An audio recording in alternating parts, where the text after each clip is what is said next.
Hey, it's Clay Trader, and this will be a video chart on ticker symbol DRYS. We will take a look at the 30-minute time frame. Real quick, what do I mean by 30-minute in case maybe you're new to charts?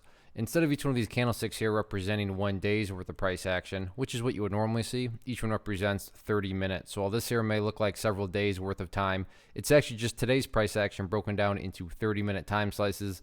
I like to this time frame. I think it does a good job of telling the quote-unquote story of the price, and then makes mapping out levels of support and resistance a bit easier to see. Did this analysis yesterday, so that's where these red and green line annotations are coming from.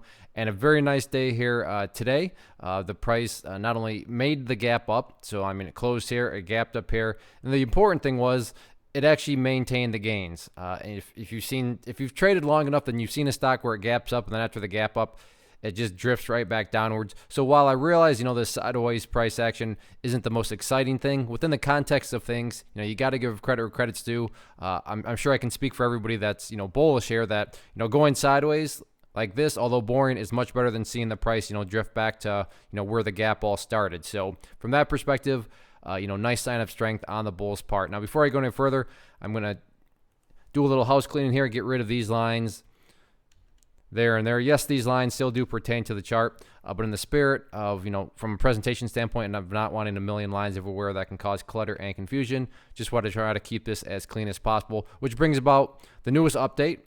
And this is coming from a foundational rule in charting which states when levels of resistance are broken and closed above, you want to see them act as support. And for those of you that have been watching, the past analysis videos I've done, time and time again, you've heard me talk about $1.45 as resistance.